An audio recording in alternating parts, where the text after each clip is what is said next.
आपण पाहताय महाराष्ट्रातील सर्वात जलद news network Maharashtra police news 24। माझं नाव निरंजन एकनाथ गुजर। माझा मूळ जन्म पुण्याचा आहे। माझ्या आई आणि वडिलांचं जे काही उदरनिर्वाह झाला तो पुणे शहरात झाला। आई वडिलांची जी काही स्वकष्टार्जित जी प्रॉपर्टी होती ती सगळी पुण्यातली आहे। माझं गाव जे आहे ते इंदापूर आहे।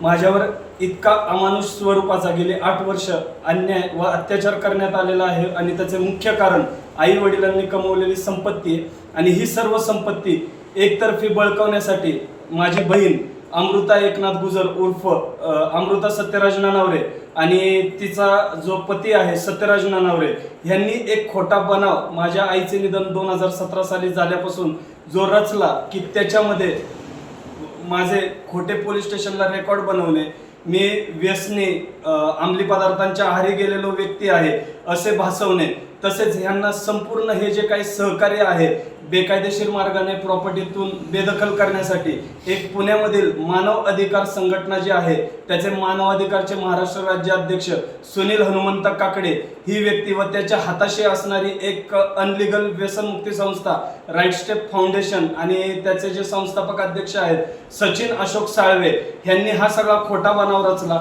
माझ्यासारख्या अनेक व्यक्तींसोबत असा अन्याय अत्याचार घडलेला आहे, पण स्वामींच्या कृपेने मी त्याला वाचा फोडू शकत आहे। गेल्या 7 ते 8 वर्षात माझ्यावर असा अन्याय करण्यात आला, पोलीस प्रशासनाच्या मदतीने म्हणता येईल किंवा बाहेरच्या स्थानिक गुंडांच्या मदतीने म्हणता येईल की मला मारहाण करणे, जी चूक माझ्या हातून घडलीच नाही तसे खोटे पोलीस स्टेशनला अर्ज दाखल करून ठेवणे।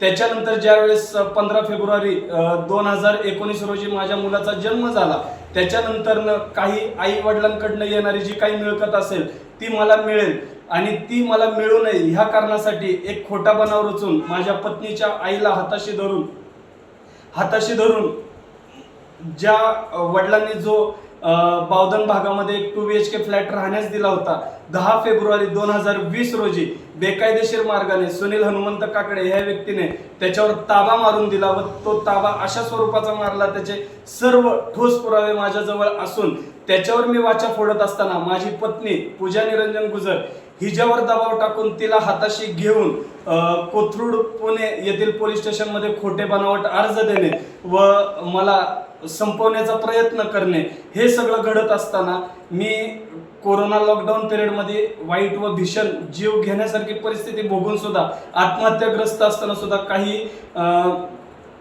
काही व्यक्तींनी माझा सांभाळ केला, मला वाचवण्याचा प्रयत्न केला। त्याच्यानंतर मला चर्चा करण्यासाठी पुण्याला बोलवलं असता पुण्याला गेल्यानंतर काही व्यक्तींनी वडिलांशी चर्चा करत असताना हातपाय बांधून लोहगाव निर्माण येथे व्यसनमुक्ती केंद्राच्या नावाखाली मला 7 महिने डांबून ठेवले व मला डांबून ठेवल्यानंतर अमृता हिने सत्यराज नानावरे ह्या व्यक्तीबरोबर प्रेमविवाह साध्य केला आणि त्याच्यानंतर 7 महिन्याने मला बाहेर काढल्यानंतर माझी पत्नी पूजा निरंजन गुजर हिला लोहगाव परिसरात माझ्या वडिलांनी मध्यरात्री आणून तिथून मला बाहेर काढून नवी मुंबई घनसोली भागात नेण्यात आले व 2022 साली मला समजले ही सगळी जी घटना आहे 2021 नोव्हेंबर महिन्यात मला तिथून बाहेर काढलं होतं। 29 मे 2020 मध्ये मला लोहगाव परिसरात डांबून ठेवलं होतं आणि त्याच्यानंतर घनसोली भागात गेल्यानंतर मला सांगितलं की काही दिवस आपण भाड्याच्या घरात राहू आणि हे सगळं कळल्यानंतर काही दिवसात मला समजलं की ते भाड्याचं घर नसून पुण्यातील आईच्या नावावर असणारे जे काही फ्लॅट्स होते ज्याच्यावर माझा कायद्याने माझ्या मुलाचा व माझा कायदेशीर वारस हक्क होता ते सर्व फ्लॅट सुनील काकडे ह्या व्यक्तीने बेकायदेशीर मार्गाने अमृता एकनाथ गुजर या नावाने रजिस्टर केलेले आहेत। माहितीच्या अधिकाराखाली आईच्या नावावर असणारे जेवढे फ्लॅट होते तेथील सर्व डिटेल्स माझ्या हाती ऑन पेपर लागलेले असून लवकरच ते मी पोलीस प्रशासनात देऊन ह्यांच्यावरती 420 कलमांतर्गत गुन्हा दाखल करण्यात यावा व मला न्याय मिळावा ह्यासाठी मी मागणी जरूर करत आहे। पण ही करत असताना ह्यांनी एवढा मोठा बनाव सत्यराज नानावरे ह्या व्यक्तीने रचला होता की जे माझे कॅरेक्टर नाही, मी कुठलाही मनोरुग्ण नसताना कुठल्याही अंमली पदार्थाला जन्म झाल्यापासून स्पर्श केलेला नसताना किंवा ज्या व्यसनांचा माझ्यावर आरोप लावण्यात आलेला आहे, ज्या जन्मदात्या वडिलांना, जन्मदात्या आईवर मी जीव घेणे, हल्ले केले, मारहाण केली, असा जो काही बनाव रचलेला आहे तो फक्त आणि फक्त मला बेकायदेशीर मार्गाने वारस हक्कातनं बेदखल करणे व ह्या सगळ्या परिस्थितीमध्ये मी खचून जाऊन मी माझ्या जीविताचं बरं वाईट करून घेणे, हा सगळा त्यांचा प्लॅन होता. आणि त्याच पिरियडमध्ये नवी मुंबई घनसोली भागामध्ये जो मला फ्लॅट भाड्याने सांगण्यात आला होता, तो फ्लॅट माझी पत्नी पूजा सत्यवान शिंदे, तिचं सासरचं नाव न लावता माहेरचं नाव लावून माझ्या पत्नीची आई उषा सत्यवान शिंदे हिच्या नावावर तो फ्लॅट खरेदी करण्यात आला होता. आणि हे सर्व मला समजल्यावरती पुण्यातली मी सगळी, जिथे माझा जन्म बालपण गेलं आणि ज्या घरामध्ये माझ्या आईचं निधन झालं, ज्या घरामध्ये माझ्या आईने लग्न जुळवलं होतं, त्या घरावरती सगळे अधिकार अमृता एकनाथ गुजर हिला बेकायदेशीर मार्गाने सुनील हनुमंत काकडे ह्याने मिळवून दिले आणि ते मी उघड करणार. तर 29 मे 2022 आज 4 वर्ष कंप्लीट होतील. पहाटे 2:45 वाजता कुठल्याही दारूच्या नशेत नसताना, कुठल्याही व्यसनाचा सहारा घेत नसताना, घरामध्ये राहत असताना पहाटे 3 वाजता सुनील काकडे ह्याच्या मदतीने अमृता सत्यराज ननावरे व सत्यराज ननावरे यांनी माझ्या पत्नीच्या आई उषा सत्यवान शिंदे यांना एक मोठी रक्कम देऊन माझ्या पत्नीला व मुलाला एक दिवसासाठी माहेरी ठेवण्यास लावून पहाटे 3 वाजता घरामध्ये अचानक घुसून कमरेवरती इंजेक्शन देऊन पुण्यामधील उत्तम नगर शिवने परिसरात त्या व्यक्तींना नेण्यास लावले. तिथे मला 2.5 वर्ष डांबून ठेवण्यात आले. 2.5 वर्ष डांबून व नजर कैदेत ठेवत असताना फर्स्ट मध्ये मला प्रचंड आतमध्ये मारहाण झाली, प्लस टॉयलेट बाथरूम मध्ये मला कोंडून ठेवलं जात असायचं. कधी कधी मला तिथे जेवण सुद्धा करण्यास तिथल्या स्टाफने मजबूर केलं. तिथे पलंगाला हातपाय बांधून पडद्याचे जे पाईप असतात त्याने मारहाण केली जायची. त्याचे सुद्धा व्हिडिओ माझ्याजवळ आहेत, सर्व पुरावे आहेत. आणि मी कोणाची ह्याच्यामधून बदनामी करण्याचा माझा हेतू नसून हे सगळं मी आज ह्या कारणासाठी सांगत आहे की जे कॅरेक्टर माझं नव्हतंच, मी मनोरुग्ण नाही, वेडा नाही, मला जनरल नॉलेज आहे, मी सर्वांची सेवा करतोय, मी अध्यात्माशी जोडलेलो असताना ज्या व्यक्तींनी ह्यांचं ऐकून जो मला मानसिक त्रास दिला, किंवा मी बेघर असतानाही मी माझ्या वडिलांकडनं कुठल्याही रुपयाची मागणी केलेली नसताना, किंवा त्यांच्याकडून आजपर्यंत मला कुठलीही मदत आलेली नसताना, किंवा मी त्यांच्या परिसरात किंवा त्यांच्या हद्दीतही गेलेलो नसताना, या 5 दिवसापूर्वी मला ही एक नोटीस आलेली आहे तहसीलदार कचेरीमधून. माझे वडील एकनाथ गुजर यांच्यावर दबाव टाकून म्हणता येईल किंवा त्यांनी स्वतः केला असेल, ते परमेश्वरालाच माहिती, की मी माझ्या वडिलांचा सांभाळ करत नाही, मी त्यांना मारहाण करतो, मानसिक छळ करतो आणि त्यांना दरमहा मी 10,000 रुपये उदरनिर्वाहाला द्यावे. माय बापो, माझ्या जागेवर येऊन कोणीही विचार करावा.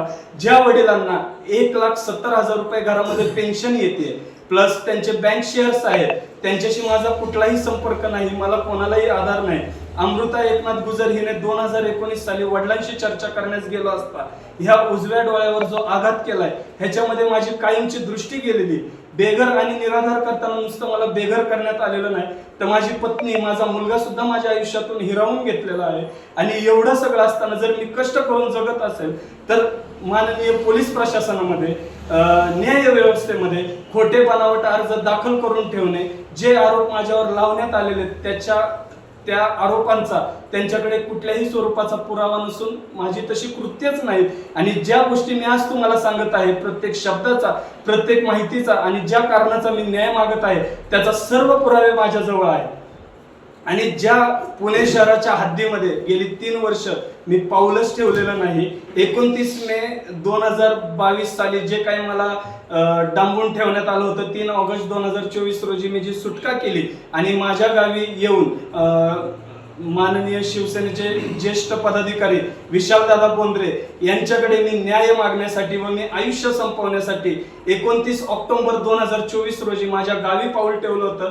त्या देव माणसांनी, बोंद्रे दादा असतील, पत्रकार बंधू कैलास पवार असतील, त्यांनी जे काही मला सहकार्य त्यावेळेस केलं होतं आणि जी माहिती मला दिली होती त्यानुसार मी सर्व प्रोटोकॉल फॉलो करत जगत असताना 3 डिसेंबर 2024 रोजी इंदापूर ह्या गावी माझ्या अपहरणाचा व मला हत्येचा जो कट रचण्यात आला होता तो सुद्धा उधळून लावला. तरी सुद्धा पोलीस प्रशासनामध्ये गंभीर स्वरूपाचा गुन्हा असून आजपर्यंत गुन्हा दाखल नाही. मला न्याय मिळत नाही म्हणून मी न्यायालयाचं दार ठोठावलं असून एकाही तारखेला त्या व्यक्ती हजर राहत नाही. उलट बाहेर अशी बदनामी उठवली जात आहे की दरमहा माझे वडील मला 20,000 रुपये पाठवत आहेत, प्लस मी अजूनही व्यसनांच्या आहारी आहे. जर मी आज एवढं बोलत आहे तर कोणी माझ्या जागेवर येऊन विचार करावा. एवढं सर्व भोगू नये. मी व्यवस्थित बोलतोय, कुठेतरी कष्ट करून उदरनिर्वाह करतोय, स्वामींची सेवा करतोय.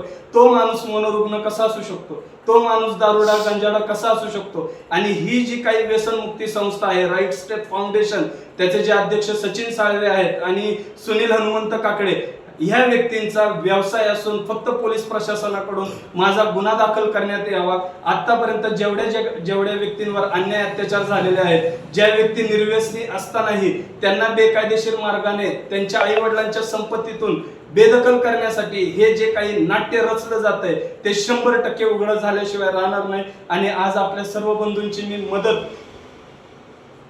राग आला तरी चालेल, भीक मागतोय. समजा माझं लेकरापासून मी 4 वर्ष झालं तडपत आहे. माननीय विशालदादा बोंद्रे असतील, आज ज्यांनी मला काम दिलेलं आहे, ज्यांच्याकडे मी काम करतोय, ह्या व्यक्ती मला कशा जगवत आहेत आणि माझी जगण्याची इच्छा नसताना सुद्धा माझ्या लेकराच्या भविष्यासाठी मला जगावं लागत आहे. तरी हे सर्व स्कॅन्डल आपल्या थ्रू ओपन व्हावं आणि ह्याच्यामध्ये जर मी चुकीचा निघलो किंवा खोटा निघलो तरी जी काही शिक्षा असेल ती सुद्धा मी भोगण्यास तयार असेल. कारण जे कॅरेक्टर आजपर्यंत माझं नाही, माझ्या पत्नीच्या नावाने यांनी मानवाधिकार संघटना असेल, ह्युमन राईट असेल आणि व्यसनमुक्ती केंद्र असेल, यांनी खोट्या याचिका दाखल करून खोट्या पोलीस स्टेशनच्या ज्या NC कॉपीज आहेत त्या अशा जोडलेल्या आहेत की त्याच्यामध्ये त्या तारखेला मी पुणे शहराच्या हद्दीतच नाही. जर मी पुण्यातच नाही तर पुणे पोलीस स्टेशन मध्ये माझ्या NC कॉपीज तयार झाल्या कशा? कोणी माझ्या जागेवर येऊन विचार करा. परत दुसरी गोष्ट, मी माझ्या पत्नीपासून 29 मे 2022 मध्यरात्री 3 पासून आजच्या तारखेपर्यंत सोबत नाही. मग हे जे काही कोर्टामध्ये किंवा माननीय न्यायालयामध्ये बेलापूर कोर्टामध्ये ज्या याचिका दाखल करण्यात आलेल्या आहेत त्या खऱ्या कशा असू शकतात? आणि सर्वात महत्वाचं, अमृता एकनाथ गुजर हिने 3 डिसेंबर 2024 रोजी सत्यराज ननावरे यांनी मिळून जो हत्येचा प्रयत्न केला होता, पोलीस स्टेशन मध्ये तशी नोंद असताना, त्याची NCR कॉपी असताना, कमिशनर ऑफिस पुणे त्या कक्षामध्ये माझ्या बहिणीच्या नावाने मार्च 2025 मध्ये खोटा अर्ज दाखल कसा होऊ शकतो की माझ्या भावावरती उपचार चालू आहेत आणि तो तिथून पळून गेलेला आहे? म्हणजे हे किती मोठं कथानक पोलीस प्रशासनाची दिशाभूल व फसवणूक करून करण्याचा प्रयत्न होतोय. आणि अनेक गोरगरीब जे निर्व्यसनी आहेत, ज्यांना कशाचं नॉलेज नाही, त्यांना रात्री अपरात्री कुठल्याही अधिकार नसताना उचलून नेणे, डांबून ठेवणे हे कायद्याने मान्य आहे का? आणि जरी मी व्यसनी नसलो तरी मी 2 मिनिटासाठी मान्य करतो की मी व्यसनी जरी असतो तरी एखाद्या व्यक्तीला 2.5-3 वर्ष मानवी हक्कांचे उल्लंघन करून ताब्यात ठेवणे, स्वतःच्या पोटच्या मुलापासून दूर ठेवणे, अन्न वस्त्र निवारापासून वंचित ठेवणे असा कायद्याने अधिकार आहे का? आणि जे भासवलं जात आहे की हा कौटुंबिक मॅटर आहे, तर कौटुंबिक मॅटर असता तर आतापर्यंत सॉल्व्ह झाला असता का नाही? आणि आज मी एवढा जे काही उद्विग्न झालोय त्याचं कारण एकच आहे की माझी सहनशक्ती संपलेली आहे. मी आयुष्य संपवण्याशिवाय माझ्याकडे कुठला पर्याय नव्हता. पण विशालदादा बोंद्रे असतील, त्यांचा जो काही मित्र परिवार असेल, त्यांनी जो काही मला जगवण्याचा किंवा एक नवीन आयुष्य द्यायचा प्रयत्न केला, तो सुद्धा आता मला जगण्याचीच इच्छा राहिली नाही तर जगायचं कोणासाठी? स्वतःसाठी किती सिद्ध करायचं? 15-15 दिवसाला जाऊन मी माझ्या ब्लड टेस्ट करतोय, युरिन टेस्ट करतोय. मला जर व्यसनच नाहीये तर तो शिक्का लावून मला पोलीस प्रशासन असेल, न्याय व्यवस्था असेल किंवा त्यांच्या भयकाळ्यातल्या काही व्यक्ती असतील, ह्यांना मला मानसिक त्रास देण्याचा किंवा मला मारहाण करण्याचा अधिकार कुठला होता? तरी आपण सर्वांनी मला न्याय मिळवून द्यावा आणि माझ्यावर झालेल्या अन्यायाची पोलीस प्रशासनाकडून, न्याय व्यवस्थेकडून दखल घेण्यात यावी व माझ्या विरुद्ध जे काही खोटे बनावट अर्ज आजपर्यंत दाखल झालेले आहेत त्याची सखोल चौकशी व सखोल तपास करून ते रद्द करण्यात यावे आणि ज्यांनी ही कृत्य केली त्यांच्यावर रीतसर गुन्हा दाखल करण्यात यावा. हेच मी आपणा सर्वांना मागणी करत आहे, तसेच सहकार्य मागत आहे. स्वामी ओम गुरुदेव दत्त.